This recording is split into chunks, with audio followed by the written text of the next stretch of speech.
Hello all. We'll wait a minute to see if anyone else joins, but if you're looking for the SIP 2026 webinar, you're in the right place.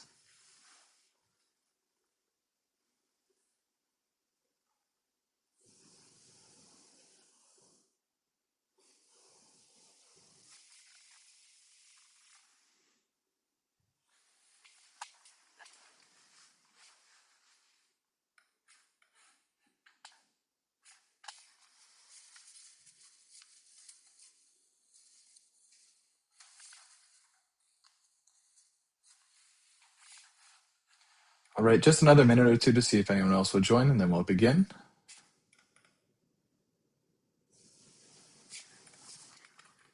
See a lot of both new and old names, or familiar and unfamiliar ones, so glad to see all of you here. There's three of us from the PRME Secretariat here today. I'll be leading this presentation. My name is Alex Brewer. I work as the manager of data science, and I've been part of PRME for about 3 years now, really focused on commons and a lot of the digital and tech experiences that we offer. Also have two other colleagues here. Start with introducing Meredith. Thanks, Alex. So we don't usually say our tenure, so I guess I've been with the Secretariat for 3 or so years, but with the community for like 15.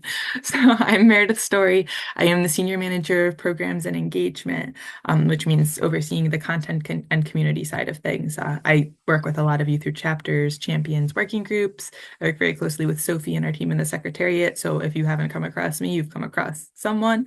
But here, not for the technical or the communication side of things, but more about, the lived experience of what evidence makes sense, the kind of tone of how to translate some of the things we're asking for. So happy to take questions. I'll pass to Cheyenne.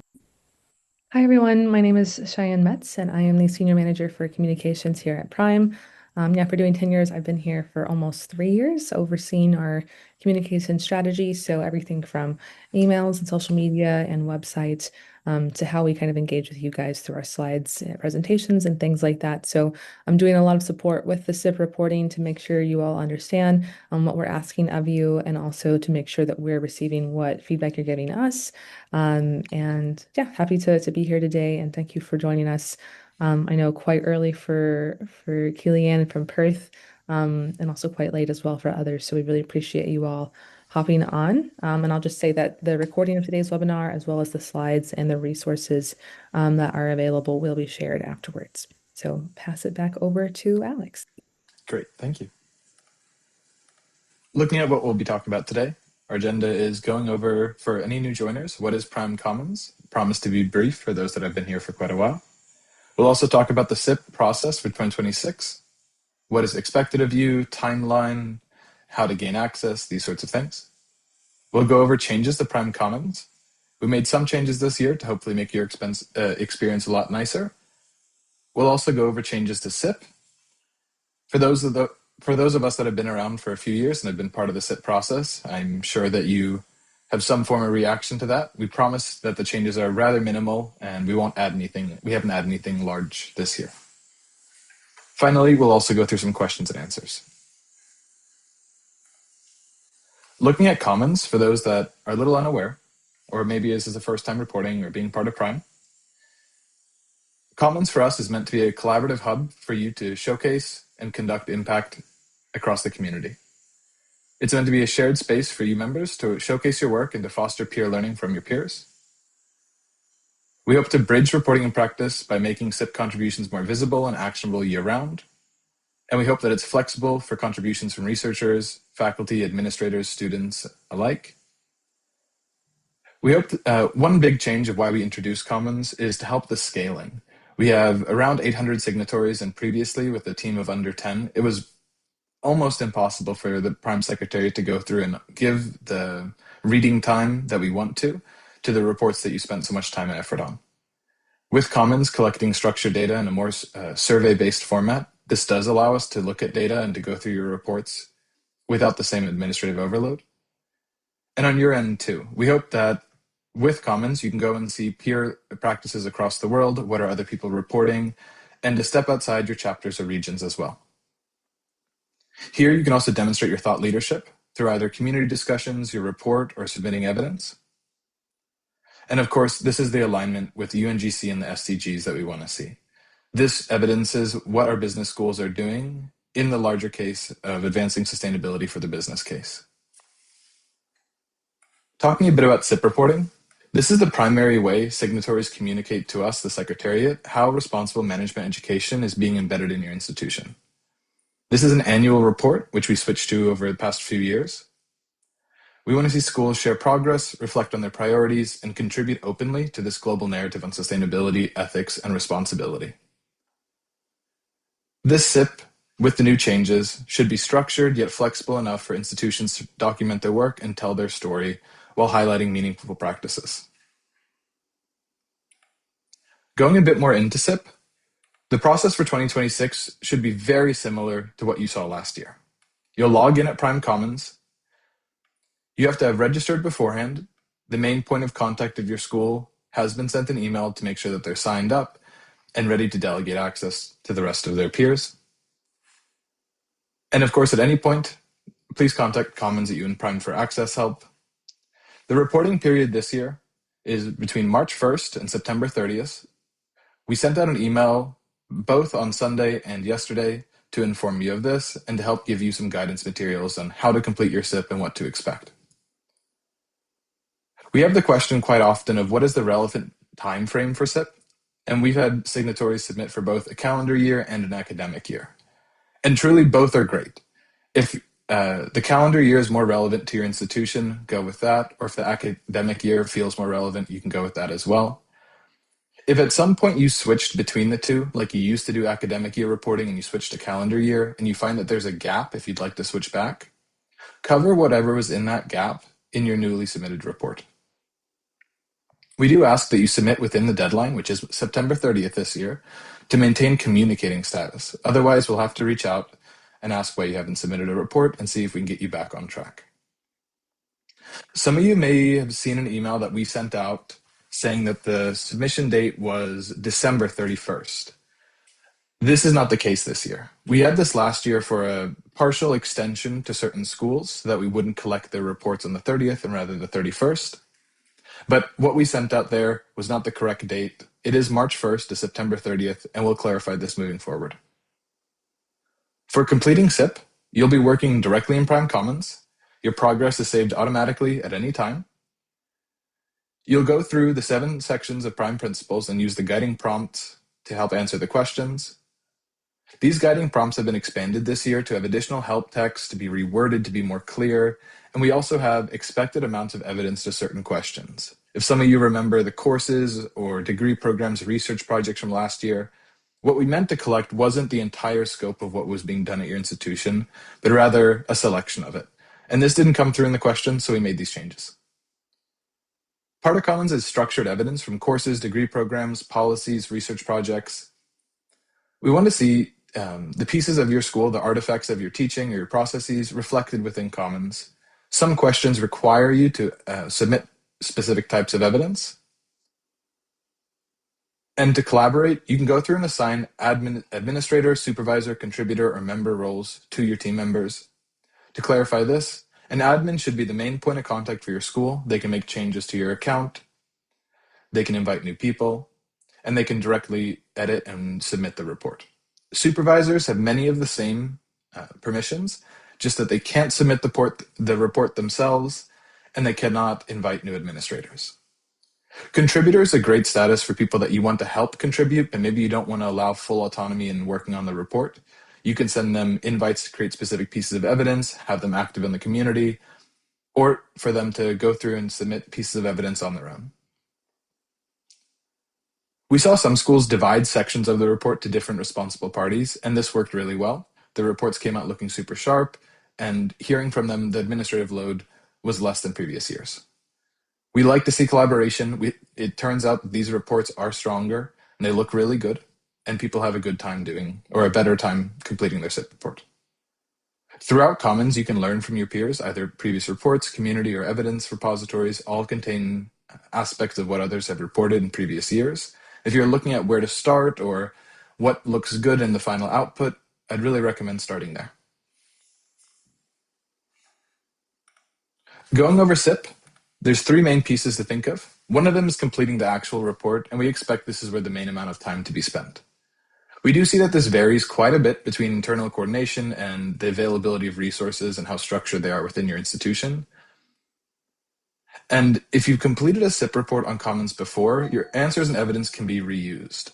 A vast majority of the questions, you can directly inherit what you reported previously, so that if you have very little administrative capacity, you can still submit a SIP report on time, and hopefully it'll still look good to your eyes. We'll go over this a bit more as one of the large changes we made to Commons based on your feedback. After submitting your report, or throughout as you complete questions, you can generate views of this report and share them amongst your stakeholders. So yes, while you're reporting, you can see what it'll look like in the output. And once you're complete, you can send these out to whoever you'd like. One thing Prime commits to do is, after the reporting period closes, we will release trends and visualizations based on submitted SIPs. Last year, or the beginning of this year, was one of the first times we had a large-scale report about SIP created by the PRME Secretariat. Previously, we found it difficult to go through and draw these insights out of all the reports that we saw, and Commons made this a lot easier. I'd recommend going out and reading this, and you may have seen it in our communications, you can find it on our main website, but really go off and read what your SIPs turn into, how you can see trends across regions and such. Just to state, we're not ranking, we're not accrediting, we're not trying to provide a scoreboard of who does better. If anything, we take the information that you've submitted and turn these into measurements, which allow us to provide reports like the Global Insights Report. On what we changed to Commons, apologies. One additional thing that we've added this year to Commons, based on your feedback, is guidance pages. You'll find a revamped guidance page within Commons that'll tell you about each step of the process, why you're submitting a SIP, what you can do with it. We have a preview that outlines the questions, the process, what is expected, and we also have a tutorial that'll walk you through each functionality in the platform. Another thing we added to this guidance page, some of you may remember last year that the example SIP was one that we created ourselves, and it had mock data. It did not accurately reflect what goes on in a business school because it wasn't a business school, it was us. Going through these reports, we saw that some really stand out. Not only does it carry all the information that we asked for, but they've added design elements and went above and beyond in the optional questions to draw together their sections, and the output was a really, really good looking report. As we populate this, you'll see more and more sample SIP reports pop up of real schools, members of your community, that you can go and see what they reported and how they put it together. We have a checklist that'll walk you through every action that you'll need to take for SIP. We tell you how to complete each step. And of course, we also have a place for frequently asked questions. And if you have any questions throughout, please do send them to comments@unprime.org or our info box, and we'll be sure to get back to you and update this FAQ. To some of the changes about Commons, I just talked about reusing answers from the year before. Here's a bit what it looks like. When you go into SIP, you'll see that if you've submitted this question the year prior, you can reuse that answer with about 2 clicks of a button. It'll inherit everything that you used the year before. You can go through and make edits, attach new things, and we really would like to see that. We do know that the time requirement could be very minimal, and if that's the case, we understand. But take some of the time that you saved and reinvest it back in building up your SIP report again and again for the year following. This is found in our walkthrough. If some of you have taken a look, you can see that we have, or if some of you get lost, be sure to check that out and it'll give you step-by-step how to reuse your answers. Going over changes to SIP. In the past few years, we've had this transition and we've made a lot of changes. We don't plan on making these drastic changes moving forward. And this year, we really wanted to focus on listening to your feedback and making the experience as nice as possible. To this amount, we've changed degree program and course questions to now include an expected amount of evidence. I covered this previously of, are they asking for my course catalog or just my top 2 or 3? Now we hope that the example help texts can help you through this process. Looking at questions, we've added 2 kinds of these prompts throughout. One of them is goal-setting prompts to help support your forward planning that we hope that you can reflect on in the years following. Another one is a continued narrative prompt to help and this replaces the attach anything else section at the bottom of each principle. Rather than a dumping ground for all the additional things you might want to tell, we hope that this section acts as a way to lace together the narrative between different principles. And still, if you want to continue telling your story, this is what it's for. We've added tooltips and help text throughout the questionnaire, especially for the questions that we had feedback on last year as being confusing. And we also removed a few of these questions to reflect your feedback and to focus the questionnaire. We found that we weren't drawing strong insights from these answers, and maybe it just ate up your time instead. There's only a few that we've taken out and a few that we've added, and the ones that we've added are optional. So no big changes to SIP this year, rather than making the experience nicer. I do see someone has their hand raised. Because of the format of this webinar, we'll be going through a Q&A after the presentation. So please send your message either in Slack, in chat, or in the Q&A feature of Zoom. Before getting into these questions and answers, I want to start with a big thank you to our chapters, and I hope Meredith can follow me here as well.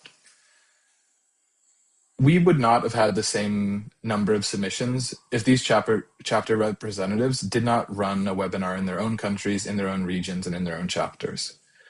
This helped regionalize SIP and get people interested and able to submit. Maybe they weren't able to attend today and had a hard time getting started on the SIP process, and these chapter chairs and chapter leads really did make it possible.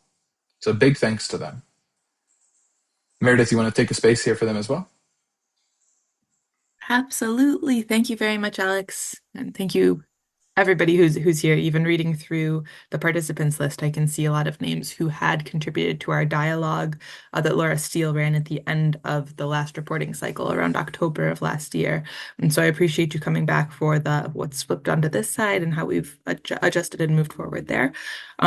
Also, just looking through the names there, it feels like there's both a lot of educators and a lot of administrators / folks who are in charge of accreditation on this call, which is a very funny niche. I know that from what we've heard through the chapter updates that Australia and New Zealand, and often well represented in this time sphere, has a very strong tie between the Prime engagement and the accreditation engagement, more so than other chapters of the Prime community do. So I might tailor what I'm about to say just a little bit.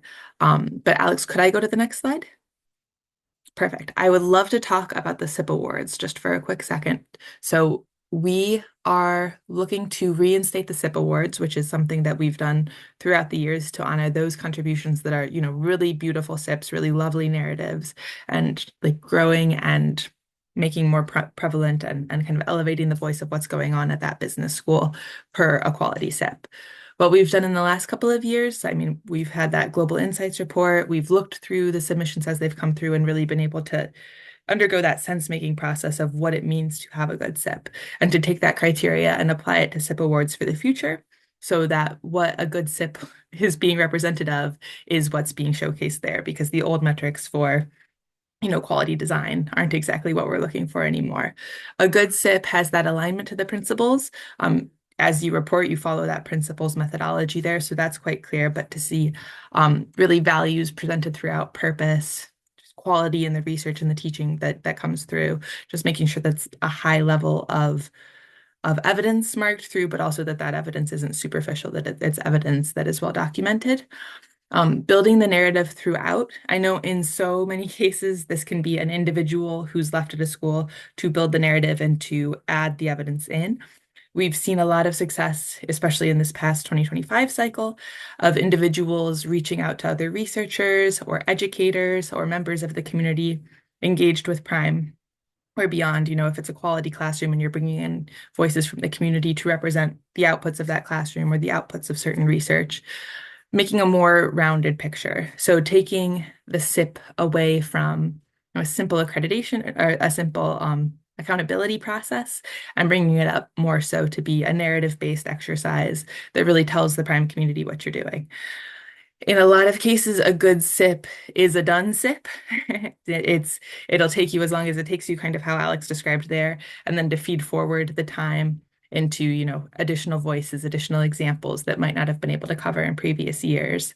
But along with that, just making sure that we're not that it's still a growth process. So it's always going to be a little bit more than it was the previous years, and that we hope through the SIP awards we're able to kind of capture and learn from that process. And one last kind of plug there is just to make sure that sharing is kind of key to what we're talking about here. That if you do have resources to share, that they're shared not just like privately to the institution, but they're shared to the Prime community. Public, if you'd love them to, that is great with us. But just to note that the ethos of Prime and the share principle being lived out through the process there. So I will pause, but I'm happy to take questions about the SIP awards after this as well. Thanks, Alex.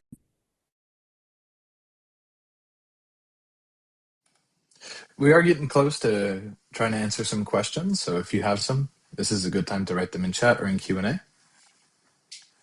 And thank you, Meredith, for covering SIP awards and all these chapters.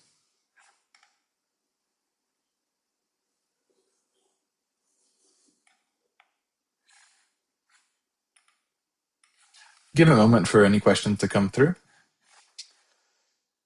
While we do that, I do want to say thank you so much for everyone staying a part of SIP in the past few years throughout the transition. If any of you reported in 2024 through Commons, it is not the Commons that you see today and definitely not the Commons that you saw last year. We hope to keep making these marked improvements year by year. And at one point get to a place where you are all comfortable and content with the process. So if you have feedback throughout, we're really open to hear it. This does drive what changes that we make.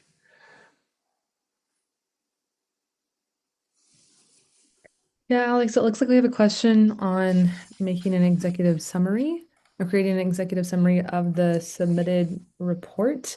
I think, Farah, I'd love to hear more, and feel free to write us an email about kind of what you envision for that. I think last year we really spent a lot of time trying to take the data that you all submitted via the questions and the evidence and transform it from a data survey into, a more beautiful downloadable PDF. And there's still ways to take very small pieces of that. You can create as many versions of a PDF with however much in there.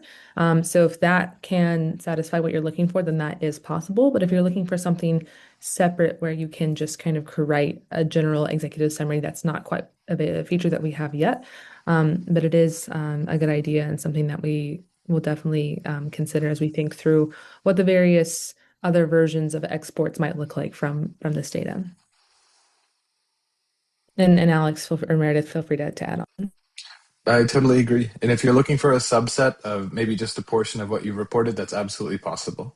Go through report generation, pick whatever subset you'd like, and you can create a report view and share it as you will. And the tutorial, I don't know if these are popping up for you all at the very bottom, but the tutorial, I think it's number 4, kind of shares you how to export your data into a nice version. See a question from Keith about saying in the evidence repository. In the evidence repository, it'd be helpful if the items could be filtered by which principle they align to. I do see what you request, and right now we do have some filters in place that we hope could make this easier. If you're looking for courses, you can filter for this or any other evidence type. This is something that we hope to add to, and I believe we made small changes to for this reporting period or for this year, and we'll continue to do that by adding filters, making it both quicker to load and easier to filter through. The only reason why I don't say, oh, definitely for per principle, it's because some principles overlap. Some of them ask for policies, but policies of different kinds. So if we filtered for just one, you could see policies that were really attached to a different version or a different section within the report. One thing that we have added is a better evidence history. So when your evidence is attached to a report, you can see what year and who attached it, and also any changes made to that evidence over time. For see a question from Christian about the extended narrative. At the end of each section or principle within the survey, you'll see a place for you to continue writing, attaching evidence, and that would be the continued narrative. When you write there and add it in your report, it'll be the last part of that section, and we hope that that can help you tie into whatever comes next. But if you go through SIP, this is a question that you will see. You don't have to look anywhere special. It's just at the bottom of the page, or the last question in the section. Alex, if I could add on to that answer. Sure. This is a great question for this session right here because it was a piece of feedback that we received from the community it was the 6 o'clock session or the 9 o'clock session to talk about we used to have space within the SIP reporting process platform to say, all right, let's reflect on where we were. Let's talk about like where we'd like to be next year and like an overall reflection. And we didn't have that reflection moment in the previous iteration of the SIP. So to close each of the sections down with that question that can be interpreted as let's add more information, but can also be interpreted as a place to pause and reflect. That was taken directly from feedback that we received from this community. So just to note that there because it was very important. Thank you.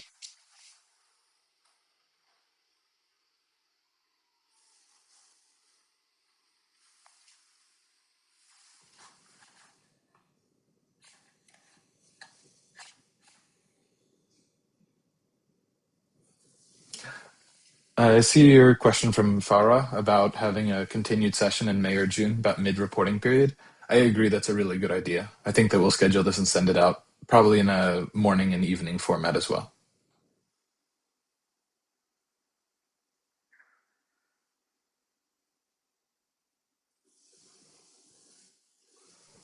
Yeah, and if any questions come up at any point, a simple question, a complicated question, maybe you just can't find a feature, please do write to commons@umprime.org. I'm putting that in here now.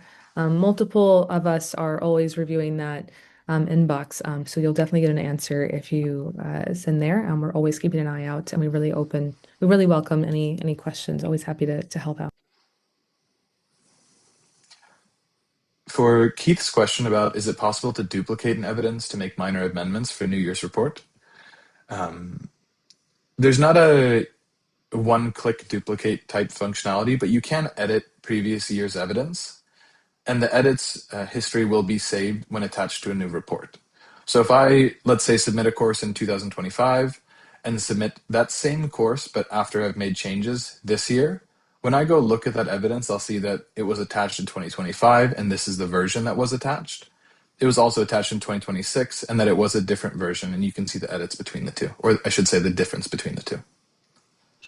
Yeah, in case to your aspect about adding the language and sharing status on every item, if you, I'm not sure who the admin is for your institution, but on the institution's webpage, if you set the language for the institution, it'll then apply that to all evidences created by any member of your institution. So that's just at least one step that'll be set there that you don't have to do each time.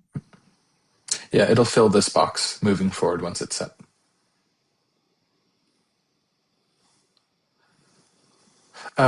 Christine, about where do we state whether it's academic or calendar year? I don't think we directly state this in the current report as we leave this up for signatories to determine themselves. We do have some that find it more comfortable to report for a calendar year rather than academic, and we also know that not every academic year is the same. So I will say maybe we will consider adding that of saying choose between either, and if you have a gap, this is how to include it in the new report. It's a good piece of feedback. We'll look at including this in the guidance page. We also have a whole FAQ section on the guidance page in case you forget our answer to this and want to come back to it, especially later on as you get further into the report.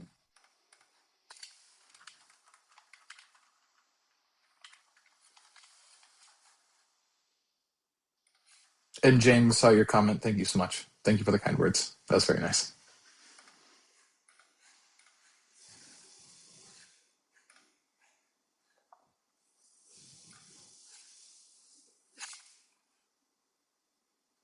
Just checking to make sure we don't have any extra questions in chat. Still have time if you feel like asking them.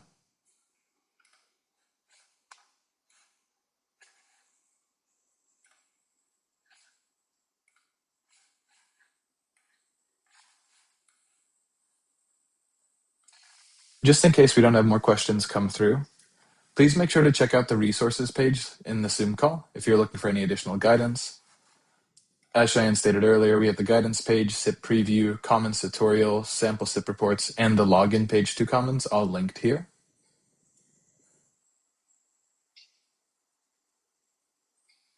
And seeing some more come in. we'll send those out as well as a follow-up to this email as to this webinar too. See a couple more questions coming in. Yes, we still have the discussions pages and the full community experience within Commons this year. We plan to make improvements to this throughout the year, so you have a stronger place to have some of the more close-knit conversations that we have within the community. But the state that you saw it in last year is the same that you will see it returning this year. Yeah, and maybe Alex, I don't know if you want to share or not. We are hoping to kind of revamp that, and we also want to, we've spent the last year really focusing on kind of getting the SIP and responding to a lot of feedbacks for that, and feel like we've kind of got it to a place that is a lot better than it was. And now we can move on to a little bit more of the other features of the platform, which includes that community page. So we did in the last year add a directory. So if you're just looking to see who's a member of Prime, you can look there. Obviously, we have it on our website too, but we also have it in Commons. And then we also have a directory of individuals. So if you're looking for specific people at an institution, you'll be able to see their names. It's up to you if you want to share your email or not, make it visible or not to others on the platform. It's automatically hidden. But that is just kind of a way to help build the community a little bit more, to connect with others. And we're hoping to take that even further, more towards the end of 2026 to really make it a space for networking and connection.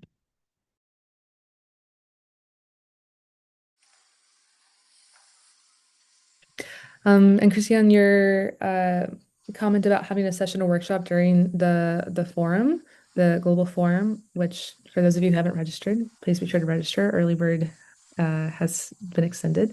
I'm gonna plug there. Yeah, it's a good question. It might be something that we might do during a lunch session, Alex and Meredith. We haven't planned for it at the moment.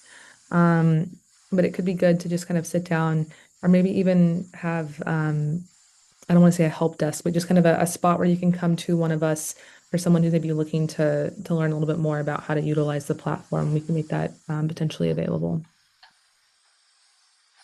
And as that question came from Christiane, I do know for sure the champions will be discussing it in the pre-workshop days. So we will be having conversations around it at some point, but to bring it to the whole community there would be a great opportunity.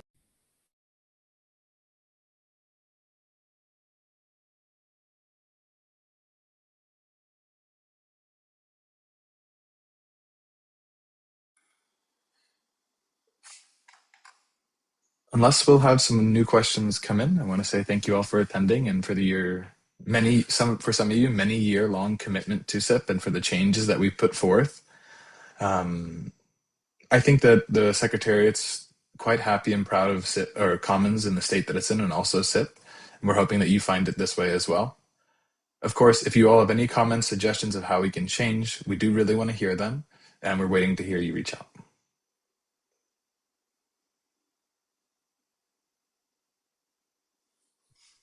Teresa, we don't have a PDF version, but that's something that we can.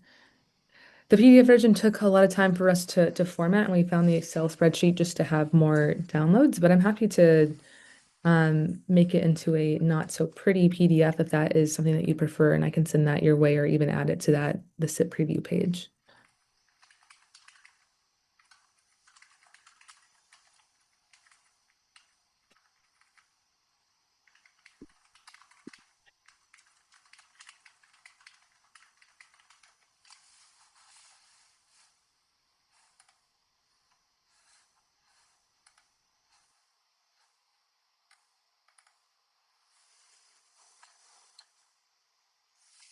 All right.